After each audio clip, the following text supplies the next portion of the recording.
और महागठबंधन के तमाम साथीगण और तमाम हमारे बड़े बूढ़े बुजुर्ग महिलाएं, तमाम लोगों का मैं इनकलाबी अभिनंदन और क्रांतिकारी खुशामदीद करता हूं। मैं अपने अल्फाज में 2 अल्फाज को टेढ़ा मेढ़ा किया है ये बताने के लिए कि ये मेरा मुल्क हिंदुस्तान और भारत और इस मुल्क की खूबसूरती और इस मुल्क का सभ्यता है कि हम अब्दुल रहमान का नाम हिंदी में लिखते हैं और राम प्रसाद का नाम उर्दू में लिखते हैं। ये मेरे मुल्क की खूबसूरती है। लेकिन कुछ फासिस्ट ताकतें और कुछ अजीब और गरीब जहनियत के मालिक लोग इस खूबसूरती को मिटाना चाहते हैं और इस खूबसूरती को खत्म करना चाहते हैं, जिसको हमें और आपको मिलकर के रोकना होगा और इस मुल्क के सभ्यता को बचाना होगा। दोस्तों, बात यहाँ से शुरू होती है कि वतन सोने की चिड़िया है, वतन सोने की चिड़िया है, इसे वो खाक कर देगा। वतन सोने की चिड़िया है, इसे वो खाक कर देगा। जमीने हिंद के हर जर्रे को वो नापाक कर देगा।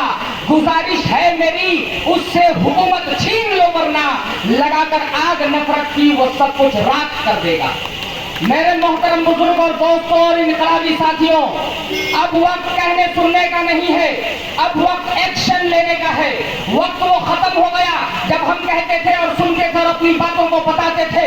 अब वक्त वो आ गया है कि हमें एक्शन लेना होगा और एक्शन इसलिए लेना होगा कि हम अपने मुल्क के आईन को बचा सके, हम अपने मुल्क के दस्तूर को बचा सके, हम अपने मुल्क के कानून को बचा सके, हम अपने मुल्क की सभ्यता को बचा सके, हम अपने मुल्क के गंगा जमुनी तहजीब को बचा सके। मैं अपने संचालक महोदय से 2 मिनट के लिए वक्त चाहूंगा। इन्होंने कहा कि जहर देकर के कहते हैं पीना होगा और जब पी गए तो कह दिया कि जीना होगा। बुला भी दिया और फाउंडेशन भी लगा दिए कि जितनी जल्दी हो तक अपनी बात खत्म कर लीजिएगा। तो मैं बिल्कुल माजरत के साथ आपसे बोल रहा हूँ कि मेरे मोहतरम बुजुर्ग और दोस्तों दीनी भाइयों, मैं आपको ये बताना चाहता हूँ कि आपने न्यूज में पढ़ा होगा कि वहां पे किस तरह से महिला पहलवानों ने प्रोटेस्ट किया, धरना दिया, अपने हक की लड़ाई लड़ी। लेकिन ये अंधी गूंगी बहरी सरकार, जिसके आंखों पे पट्टी बंधी हुई है, जिसके कानों में शीशे पिघला करके डाले हुए, जिसको हमारी आवाज सुनाई नहीं देती, जिसको हमारी मजबूरियां दिखाई नहीं देती, उन पहलवानों के ऊपर लाठियां चार्ज करती है। 12 बजे 1 बजे रात को उनको वहां से हिरासत में ले लिया जाता है, जेल भेज दिया जाता है, उनके प्रोटेस्ट को खत्म कर दिया जाता है। और मीडिया और ये हुड़ुक चुल्लू मीडिया, ये हुड़ुक चुल्लू मीडिया जो एक एक कौड़ी पे बिकते हैं, अपनी जमीर को बेचते हैं, ये मीडिया कल होकर के खबर फैलाती है कि पहलवानों का धरना खत्म हो गया, उनकी मांगे पूरी हो गई, उनकी बातें सुन ली गई, सारा का सारा फ्रॉड था, कुछ हकीकत नहीं थी। मैं आपको बताना चाहता हूँ, ये अंधी गूंगी बहरी सरकार ने कहा था बेटी बचाओ बेटी पढ़ाओ, सही कहा था, सही कहा था, बेटी बचाओ बेटी पढ़ाओ।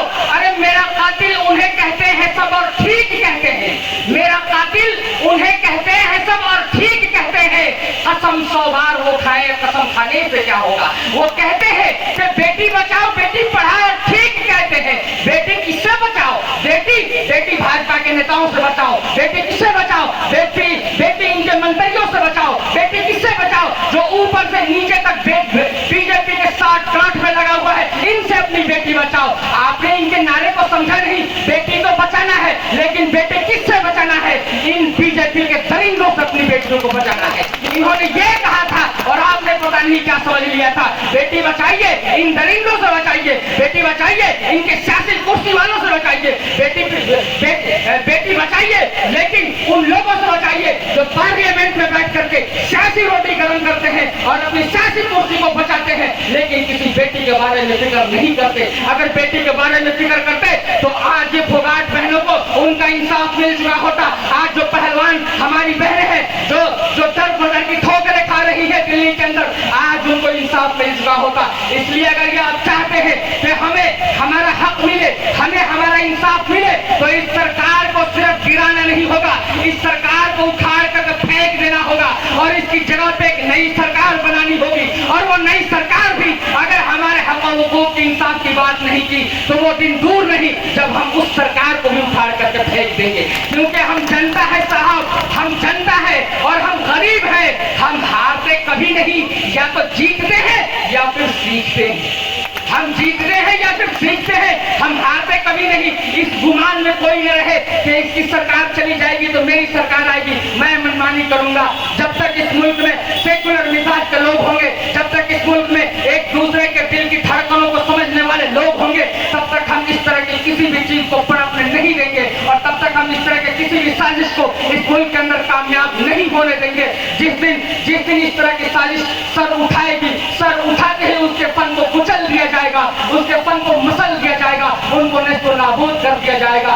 वक्त का गण का लिस्ट बड़ी लंबी चौड़ी है और वक्त इस बात की इजाजत नहीं दे रही कि मैं अपनी बात को और ज्यादा आगे लेकर के चलूं, लेकिन फिर भी इस वादे के साथ मैं आपसे रुखसत हो रहा हूं कि अगर हयात बाकी रही और मौका ने फिर इजाजत दिया तो फिर किसी दूसरे स्टेट से आपसे रूबरू होकर के आपकी जुबान बन करके मैं आपकी तर्जुमानी करूंगा, आपकी वकालत करूंगा और आपकी आवाज उन कानों तक पहुंचाने की पूरी कोशिश करूंगा जहां तक आपकी आवाज नहीं पहुंचती। इन्हें जनरल साहब के साथ जय हिंद, जय भारत, जय महागठबंधन।